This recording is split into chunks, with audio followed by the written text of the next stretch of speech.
All right, and as Austin just mentioned, yesterday morning, Biden, the presidential-elect, was declared the projected winner along with his running mate Harris. And this morning, we are here with Dr. Ivy Cargile, who is a Cal State Bakersfield professor and political analyst, to break down what is next in this presidential election. So good morning, Ivy. Thank you so much for joining us this morning.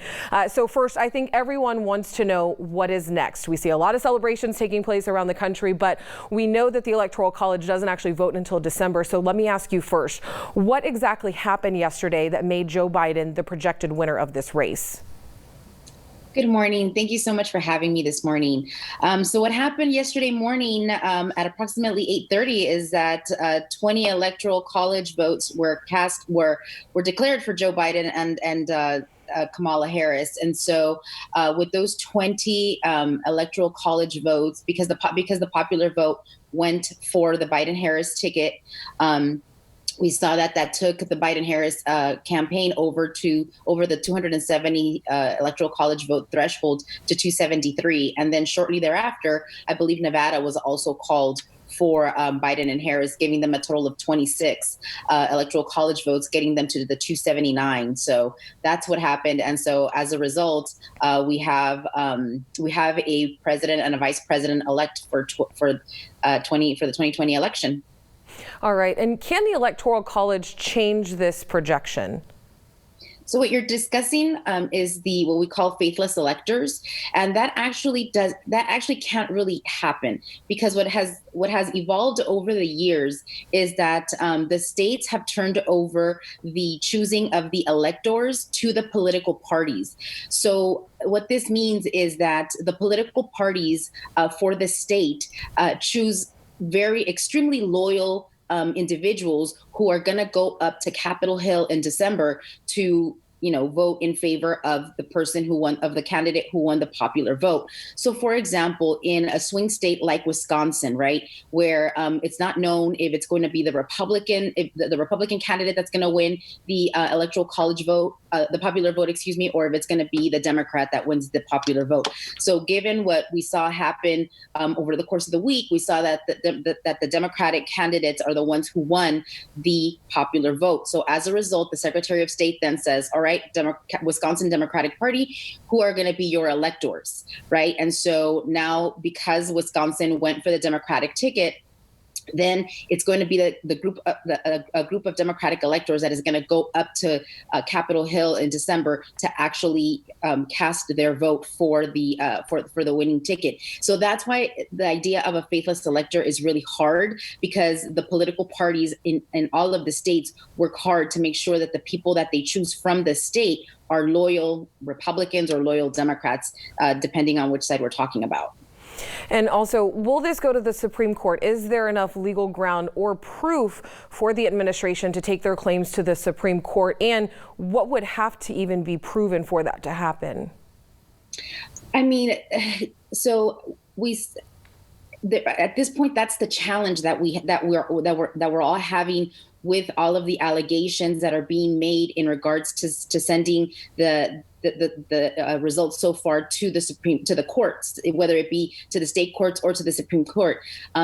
Right now, the issue is that there are a lot of allegations that are being discussed, but there is no evidence of it. So it's easy to say, well, voter fraud is being committed, or there is the counting of illegal ballots, but where are those illegal ballots, right? The reality is that the different state laws say this is the date by which we're going to continue counting ballots, or we're going to stop counting ballots that come in and have a certain certification. And that's what the states have done. So I know the Supreme Court can attempt to listen to can listen to one of the many cases that are going to be brought up, but on what evidence, it just really depends on which one of the many cases the Supreme Court decides to listen to. That will depend on what the evidence should be. But that is one of the biggest issues right now, is that, I mean, if we look at some of the decisions that the state courts have made already, part of the problem has been is that there is no actual physical evidence. So at this point, it really is hard to say what the Supreme Court is going to do. But I mean, can they pick up the case? I mean, sure. I would just be curious to see which one of the many they pick up. All right. And what do you think the next move is for the Trump administration? We know that Trump has mentioned fighting the results. And so far, we've seen lawsuits filed in Nevada, Michigan, Georgia, Pennsylvania. Could we see more lawsuits? Yeah, I don't see why not. I mean, this is since Tuesday night, Wednesday morning, that's what the Trump administration has been, or Trump campaign has been saying, is that they're just going to take this to the courts, and that, nothing is going to be decided until the courts decide. So, I mean, can they file more lawsuits? Yeah, they're free to do so. Are they going to have any factual or legal merit? That is the challenge right there for the campaign, to be able to prove that there is actual either fraud, or that there are illegal ballots that are coming in, or that there is some sort of illegal activity that is occurring. And that, again, I reiterate, that has been the challenge for the campaign. And so far, as far as you know, there are no reports of any voter fraud or ineligible votes being cast so far. That's not something that we're getting any reports of. As far as I've been able to tell, and I've been looking for this, I haven't been able to find anything. Now, let's also understand that at this point, there's the reporting for a lot of the states is at 98, 97, 99%, right? So there are still votes that are being cast. Part of the problem, I know during the week, people were very frustrated with Nevada because they weren't hurrying up. And part of the reason they weren't hurrying up is because they were making sure that signatures on mail-in ballots were actually correct. And voters were having to come in and verify that they had actually cast that particular ballot. So that kind of activity is happening. The states are doing their due diligence to make sure that the ballots are actually representing the voters that they say that the paperwork says it does. And that's why the count is taking a bit longer in order to get to the full on 100%. So we are seeing that kind of activity where the states are doing their due diligence. But at this point, nothing really has been reported about in regards to actual voter fraud happening during this election.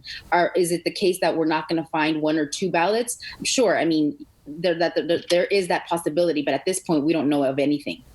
And do you think that we will see any recounts from any states? If so, what states do you think that would be? And do you think that we could at all see any states even flip and that impact the Electoral College at all? Right. So I would say that from your last segment, what Mr. Adams said, it's possible that the Trump campaign is going to ask for recounts in Georgia and Wisconsin. They are in their right to, especially in regards to the margins in Wisconsin. They have every right to request a recount per state law. The only thing is that I don't think that it will do very much in terms of flipping the state from blue to red, because of the margin that the Biden-Harris campaign won over the Trump-Pence campaign. So I don't think that it will be enough. Excuse me. I don't even think it'll be enough in Georgia, which is a traditionally a red state, which is really actually interesting that Biden-Harris were able to win.